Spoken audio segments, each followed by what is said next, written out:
Welcome to all of you in my today session.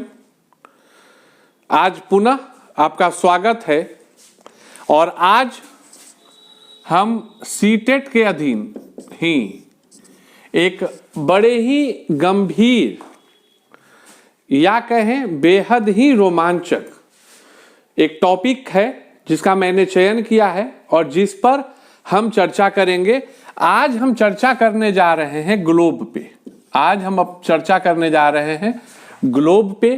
कुछ बातें globe की होंगी, चूंकि भाई देखो पेडियोलॉजी, हिंदी, इंग्लिश रखो या संस्कृत रखो, मैथ रखो, एसएसटी रखो, ये चीजें तो बनानी है। साइंस 30x5 पार्ट 1 में टोटल 5 सेगमेंट में 30x5 के 150 क्वेश्चंस आने हैं या नहीं आने हैं? तो जवाब दोगे कि हाँ सर बिल्कुल आने हैं।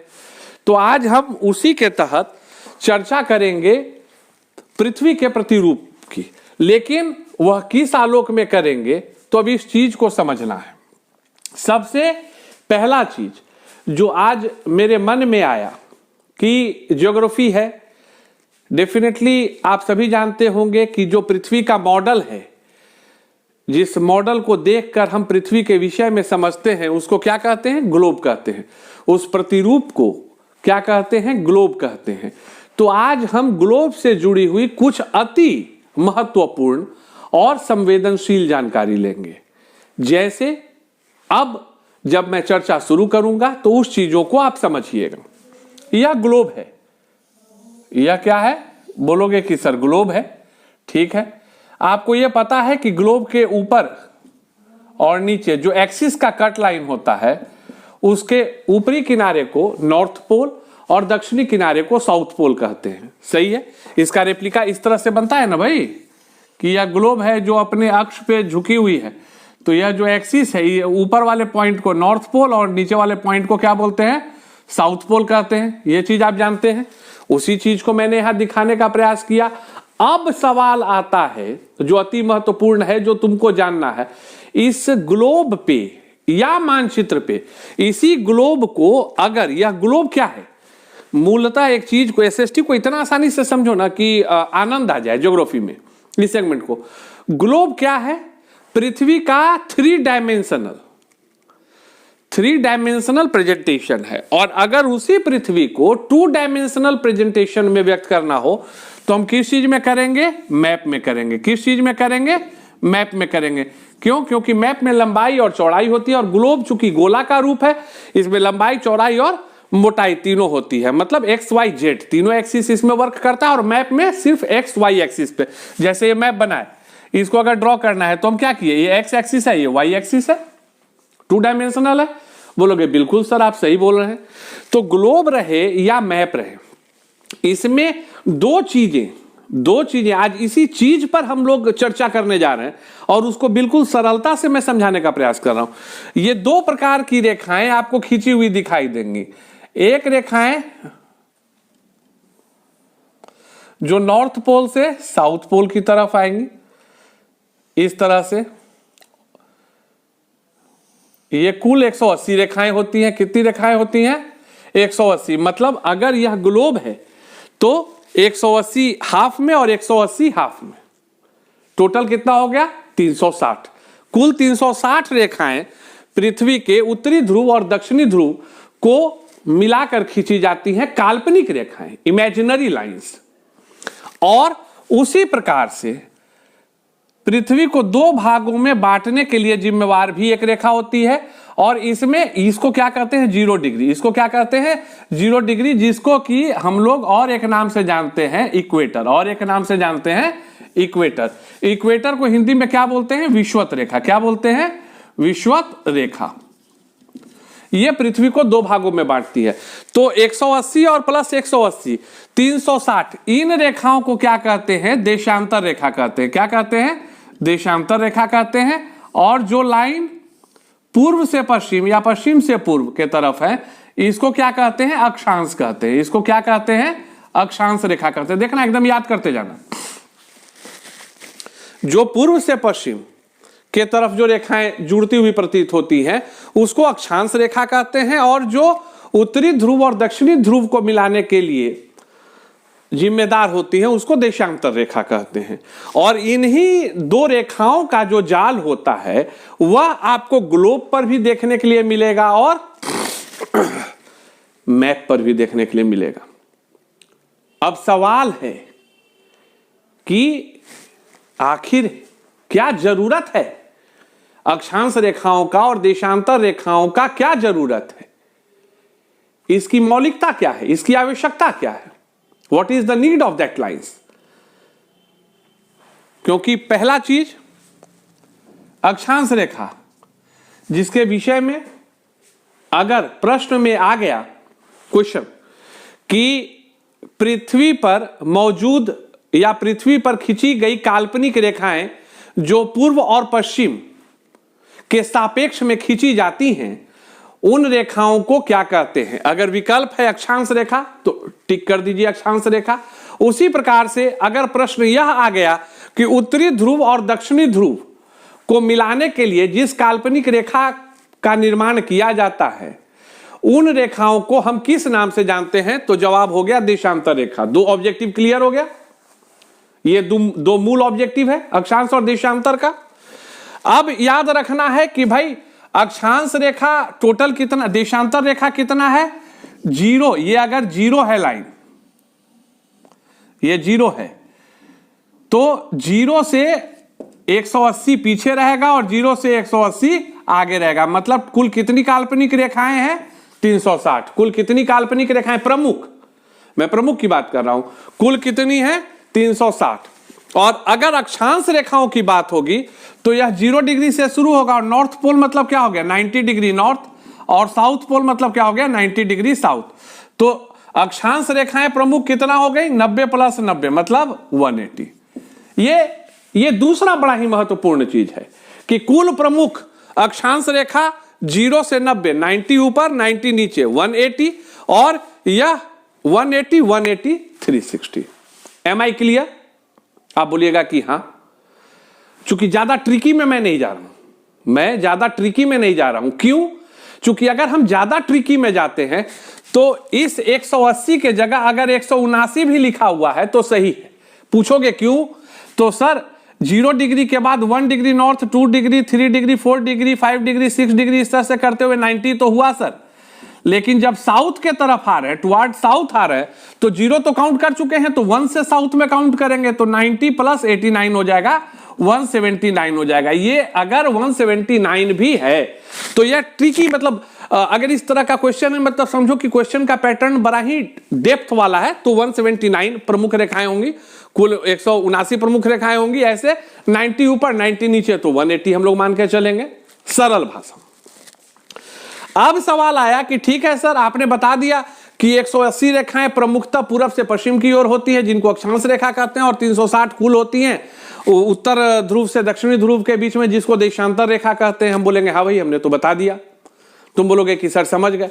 अब सवाल आता है कि सर इनका जरूरत क्या है, कुछ आवश्यकता तो बताइए, जिससे हम लोग, एक विद्यार्थी वर्ग जो परीक्षा की तैयारी करता है और नया नया उतरता है, वो इस चीज को याद कर ले, ताकि शिक्षक जो हैं अपने बच्चों को यह कॉन्सेप्ट दे सके, परीक्षार्थी जो हैं अपने परीक्षा के लिए तैयार कर सके। तो सबसे पहला चीज, अब जैसे मान लो कि भाई एक मैप है और इस एक मैप पर कहीं बना हुआ है श्रीलंका, तो श्रीलंका की स्थिति का ज्ञान कैसे होगा? अगर तुमसे यह पूछा जाए कि श्रीलंका कहां अवस्थित है, तो तुम क्या सिर्फ यह कह दोगे कि भारत के दक्षिण में? भाई भारत के दक्षिण में कहने का मतलब क्या है? जवाब सही है, लेकिन यहां खेल हो रहा है with respect to India, with respect to India. और आंसर किसी के सापेक्ष में नहीं दिया जाता है, आंसर की अपनी मौलिकता होती है। आंसर की क्या होती है? अपनी मौलिकता होती है, इस चीज को याद रखना। तो जब आंसर की अपनी मौलिकता होती है तो इसका आइडेंटिटी तो होना चाहिए। तो इसी आइडेंटिटी को आसान करने के लिए अक्षांश और देशांतर रेखाओं का जाल काम करता है। अब जो इस तरह से रेखाएं खींची गई, यह क्या है? अक्षांश रेखाओं का समूह है। बोलोगे हाँ सर, ये तो अक्षांश रेखाओं का समूह है। और जो इस तरह से रेखाएं खींची गई, यह क्या है मैप पर? यह देशांतर रेखाओं का समूह है। ये रेखाएं क्या है? देशांतर है।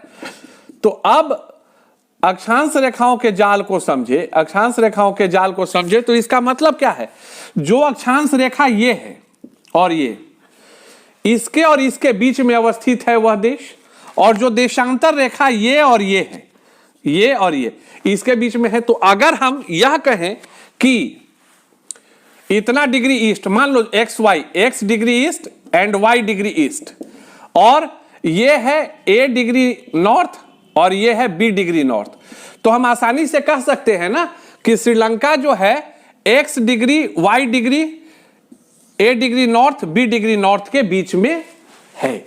और तब इसके लिए हमको किसी के भी सापेक्ष की जरूरत नहीं है, हम उस जगह, उस राष्ट्र, उस भूभाग, उस स्थान के लोकेशन को किसके आधार पर निकालते हैं, अक्षांश रेखाओं और देशांतर रेखाओं के आधार पर, अक्षांश रेखाओं और देशांतर रेखाओं के आधार पर। अरे भाई कंफ्यूज मत होना, ये टेक्निकल चीज मैं बता रहा हूं। साधारणतः मोबाइल पे जाइए, आप जीपीएस ऑन कीजिएगा, जीपीएस ऑन करने के बाद आप किसी तस्वीर को खींचिए, जीपीएस ऑन करने, नेट ऑन करने के बाद किसी तस्वीर को खींचिए, उस तस्वीर को खींचने के बाद आप उस तस्वीर की प्रॉपर्टी में जाइए।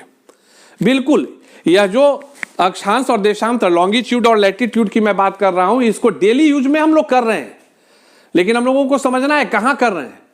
तो जब आपके मोबाइल में इंटरनेट कनेक्शन ऑन रहता है और जीपीएस ऑन रहता है, उसके बाद आप कोई तस्वीर लें, आप तस्वीर की प्रॉपर्टी में जाइएगा, आप देखिएगा कि तीसरे नंबर पे संभवतः लोकेशन आता है, और उस लोकेशन में इसी ईस्ट नॉर्थ की चर्चा होती है। मतलब एग्जैक्ट ये बता दिया जाता है कि भाई यह तस्वीर जो खींची गई है वो किस स्थान पर खींची गई है, जिसको सामान्यतः आज देश के समय में हम लोग बोलचाल की भाषा में जियो लोकेशन बोलते हैं कि जियो टैग कीजिए। कोई भी आदमी, कोई भी जॉब करने वाले होंगे, कहीं भी होंगे, एमआर होंगे, अगर कोई तैयारी भी कर रहे हैं और जॉब कर रहे हैं, तो वो पाएंगे कि वो जियो लोकेशन टैग करने के लिए जाता है। मतलब कि भाई आप एग्जैक्ट तस्वीर को उसके लोकेशन के साथ शेयर कीजिए कि आप कहां पर है, तो वो आपकी आइडेंटिटी बताता है। अब सवाल आया कि ठीक है सर, बड़ा अच्छा लगा कि सर आपने बताया कि भाई अक्षांश और देशांतर रेखाओं का जो प्रमुख कार्य है, वह सबसे पहला जो प्रमुख कार्य है, पूरे धरती पर अवस्थित किसी भी जगह की स्थिति को, स्थान को बताने के लिए। अब दूसरा क्या काम है, तो दूसरे काम को समझो। यह जो देशांतर रेखाएं खींची जाती हैं, यही देशांतर रेखाएं किस चीज का निर्धारण करती हैं, समय और दिन का। समय और दिन का मतलब अगर आप अपने छोटे से फोन को भी देखेंगे, तो अगर भारत को आप चेक करेंगे, तो ये चूंकि जो पूरे दुनिया में समय का निर्धारण होता है वो कहां से होता है, 0 डिग्री देशांतर, 0 डिग्री देशांतर। और 0 डिग्री देशांतर चूंकि उत्तरी ध्रुव से दक्षिणी ध्रुव के तरफ मिलने वाली काल्पनिक रेखा है, तो उस रेखा पर पड़ने वाले एक जगह, तीसरा मजेदार क्वेश्चन है जो ऑब्जेक्टिव में आ सकता है कि समय का निर्धारण किस जगह से होता है, तो किस रेखा से होता है, तो 0 डिग्री देशांतर। और किस जगह से होता है, तो उसके लिए उस 0 डिग्री देशांतर पर ब्रिटेन में लंदन के पास एक ग्रीनविच कर जगह है, शहर है ग्रीनविच। तो ग्रीनविच वो जगह है जहां, जिस जगह को यह मान्यता दे दी गई कि भाई यही जो है, इसी के आधार पे पूरी दुनिया में समय का निर्धारण होगा। और उसके लिए एक टर्म क्या यूज हुआ, GMT, ग्रीनविच मीन टाइम। अब जब हम लोग भारत में हैं, तो स्वाभाविक समझिएगा कि ग्रीनविच यहां 0 डिग्री है, भारत कहां है, इधर है, ईस्ट में है। इंडिया कहां है, ईस्ट में है। तो जब इंडिया ईस्ट में है, तो अब यहां पे अगर 12 बजता है, तो यहां स्वाभाविक है कि कुछ ज्यादा बजा रहेगा। और उसी के लिए हर देशांतर के आलोक में यह लिखा जाता है कि भारत में उस वक्त ग्रीनविच मीन टाइम से 5.5 घंटा ज्यादा। मतलब अगर इंग्लैंड के लंदन के ग्रीनविच शहर में अगर 12 के दोपहर के 12 बज रहे हैं, तो उस आलोक में भारत, पूरे भारत के लिए जो एक समय है वह क्या होगा, 12 में 5.5 घंटा जुड़ गया, मतलब शाम का 5:30 बजे।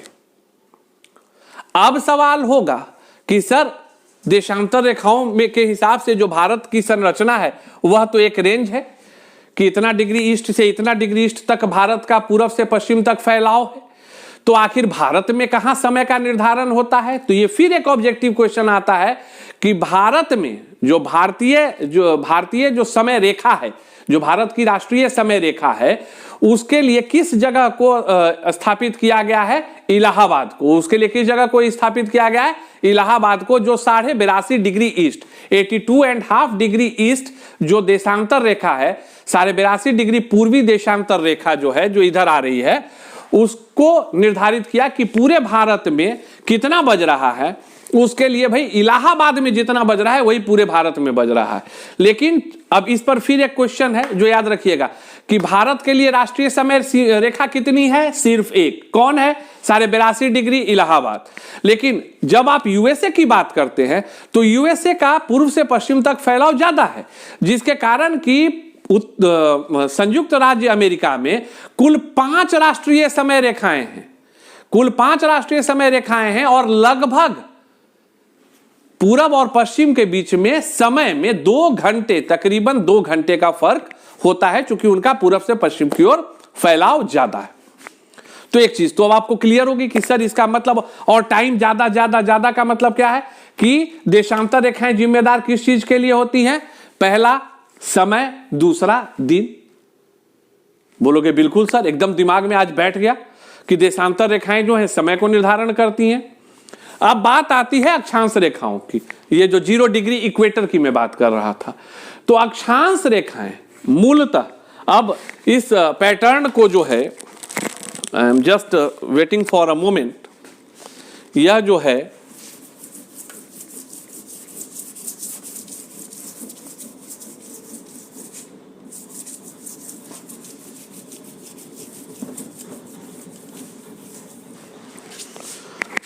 अब जो है, अब देखो, अब आया देशांतर पे, तो मैंने बता दिया कि भाई पूरा कंफ्यूजन तुम लोग का क्लियर हो जाए। अब फिर से हम धरती बनाए, ग्लोब बनाए। अब ग्लोब में समझेंगे अक्षांश रेखाओं के जाल को। तो यह जो 0 डिग्री है, यह क्या है? 0 डिग्री। इसको क्या बोलते हैं? भूमध्य रेखा। इसको क्या बोलते हैं? भूमध्य रेखा या विषुवत रेखा। भूमध्य रेखा, भूमध्य मतलब भूमि को 2 बराबर भागों में बांट रहा है। बोलोगे सही बात है ना सर? नॉर्थ डिग्री, यहां से नॉर्थ पोल भी उतना, यहां से साउथ पोल भी उतना। इसका मतलब कि ये उस गोले को अर्ध गोले के तौर पे बांट रहा है, उस गोले को अर्ध गोले के तौर पे बांट रहा है। बीचों बीच की रेखा है, भूमि के मध्य की रेखा है, भूमि के मध्य की रेखा, इसलिए इसको भूमध्य रेखा या विषुवत रेखा बोलते हैं। ठीक है, अब अक्षांश रेखाओं की भूमिकाओं को समझो। मूलतः जो रेखाएं हैं, इसमें 2 आंकड़ों को हम लोगों को पढ़ना होता है।